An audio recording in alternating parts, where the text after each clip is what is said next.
साथियों सलाम नमस्ते सत श्री अकाल और जय भीम जोहार। साथियों पिछले वीडियो में भी हमने जानकारी दी आपको कोदिशुम गुरु शिबू सोरेन की तबीयत गंभीर है, स्वास्थ्य ठीक नहीं है, पैरालाइज अटैक है, एक हिस्सा काम नहीं कर रहा है। वो दिल्ली के गंगाराम अस्पताल में भर्ती। हमारे मुख्यमंत्री हेमंत सोरेन जो उनके बेटे हैं वो भी हैं, उनकी बहू है, पूरा परिवार है बसंत सोरेन।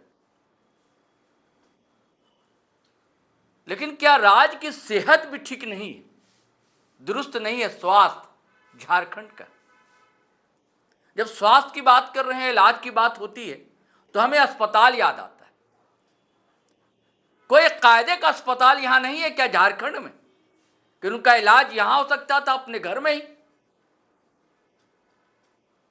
सरकारी अस्पतालों का हाल क्या है आप देख रहे हैं। करोड़ों रुपया फंड रखा रह जाता है, वापस चला जाता है और हम एक अस्पताल अच्छा नहीं बना पा रहे। नए नए अस्पताल बनाने की बात की जाती है जो पहले से उसे दुरुस्त नहीं करते। और जब राज्य के अस्पताल का स्वास्थ्य ठीक नहीं है, सेहत ठीक नहीं है, तो राज्य के कर्मचारियों की सेहत और स्वास्थ्य और चिकित्सा की चिंता किसे हो। 2 लाख से अधिक हमारे झारखंड में कर्मचारी हैं, राज्य कर्मचारी। उनका स्वास्थ्य बीमा ही नहीं हो पाता।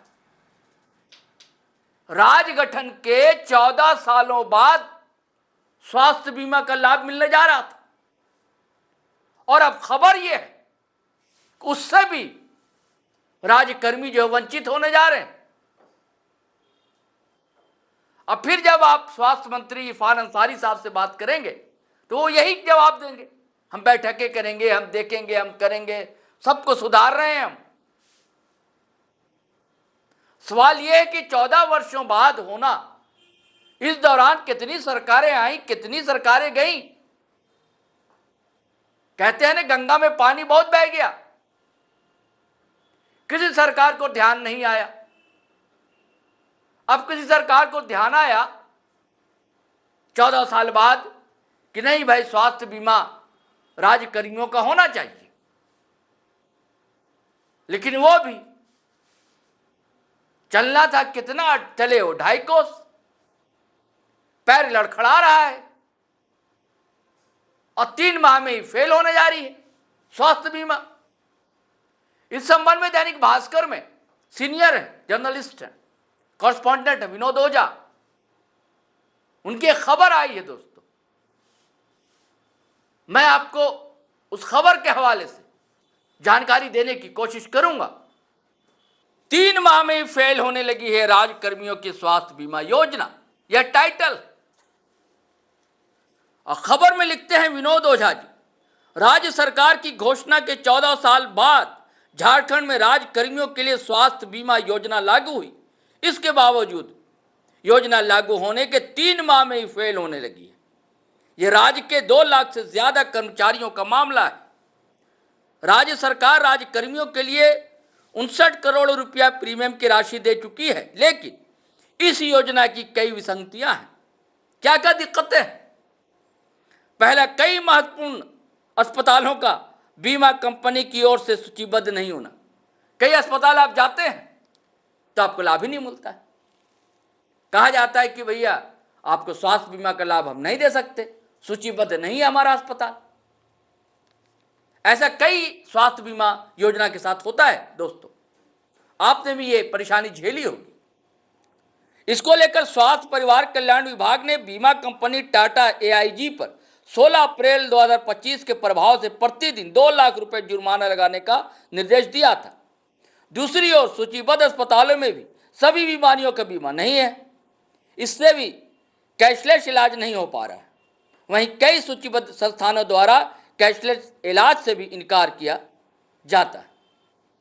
जी साथियों, ये स्थिति है तो जाए कर्मचारी तो कहाँ जाए, अपना इलाज कहाँ कराए। उसको इतने पैसे तो मिलते नहीं सही ढंग से इलाज हो सके। अस्पतालों का तो हाल आप देख रहे हैं ना। हमारे जो मार्गदर्शक लीडर हैं उन्हें अपने इलाज के लिए बाहर जाना पड़ता है। मैं पहले भी कह चुका हूं कि भैया नेता लोग हैं, मंत्री लोग हैं, विधायक है, सांसद है, वो तो भैया दिल्ली, मुंबई, अमेरिका तक जा सकते हैं इलाज के लिए, लेकिन आम लोग कहाँ जाएगा? स्वास्थ्य व्यवस्था कब सुधरेगी? कोई दिन आएगा? और ये सब एक मदद मिल जाती है जो कर्मचारियों को स्वास्थ्य बीमा योजना अगर हो जाती है तो। एक तो हुई भी, अब फेल होने जा रही। और विनोद जी ने कई उदाहरण भी बताए हैं, कई केस अखबार में दर्ज किए हैं। कुछ केस भी मैं आपको बता देता हूं।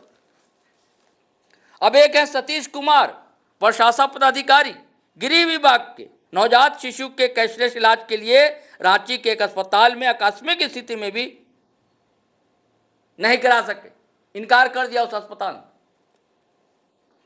एक है सुनील कुमार, प्रभारी मुख्य मार्शल, झारखंड विधानसभा, सूचीबद्ध अस्पताल में स्वयं के इलाज के लिए गए थे, पेसमेकर लगाना था, बताया गया कि पैकेज में अच्छा पेसमेकर नहीं है, यानी कि जेब आप यहां भी ढीली कीजिए। उन्होंने कई उदाहरण दिए हैं।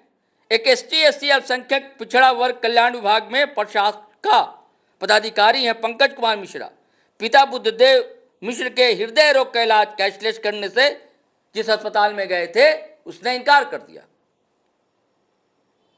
फिर उन्होंने 55,000 रुपये जमा किए, तब जाकर उनका इलाज शुरू। यह स्थिति उन्होंने 4-5 केस का उदाहरण दिया है। अब हर बीमारी के लिए अलग अलग पैकेज होता है, उसके लिए पैसे होते हैं। अब जितने स्वास्थ्य बीमा योजना का प्रचार प्रसार तो बहुत किया जाता है, पता लगता है कि भाई इतने ही बजट है, इससे ज़्यादा का इलाज हमने, यानी कि जेब ढीली करनी है आपको। पैसे आप कहीं से व्यवस्था करें, कहीं से जुगाड़ करें, मरता क्या ना करता। परिवार को ज़मीन बेचनी पड़ती है, पत्नी के जेवर बिक जाते हैं, गिरवी रखना पड़ता है, तब जाकर इलाज संभव हो पाता है, तब उनका स्वास्थ्य सेहत ठीक हो पाता है। इस संबंध में विनोद जी ने मंत्री जी से भी बात की, इरफान अंसारी साहब, हेल्थ मिनिस्टर। वो कहते हैं कि बड़ी योजना है, इसे तो लागू कर नहीं है, कोई दिक्कतें हैं दूर की जाएंगी। इस संबंध में मैं बैठक करूंगा जल्दी। चलिए, अच्छी सूचना है, बैठक करें आप, लेकिन ऐसे ही स्वास्थ्य योजना हो ना जिससे कर्मचारियों को लाभ मिल सके। चलिए साथियों, हम तो यही उम्मीद करेंगे कि हमारी स्वास्थ्य व्यवस्था राज्य की सुधरे और बीमा का लाभ जो है लोगों को मिले, और ख़ास करके हमारे कर्मचारियों को मिले। वो रीढ़ है एडमिनिस्ट्रेशन की, क्योंकि सरकार का इकबाल जब ही तो बुलंद रहेगा। चलिए साथियों, आज्ञा दीजिए, इजाज़त दीजिए, लेकिन जाने से पहले वही आग्रह गुजारिश करूंगा कि अगर आपने हमारा चैनल सब्सक्राइब नहीं किया तो ज़रूर कर लें, और सब्सक्राइब कर लिया दोस्तों तो ज्वाइन बटन दबाना हरगिज़ ना भूलें। और वीडियो हमेशा की तरह धड़ धड़ फटाफट खटाखट लाइक करें, शेयर करें, कमेंट करें। इजाज़त दें, आज्ञा दें। जय हिंद, जय भारत।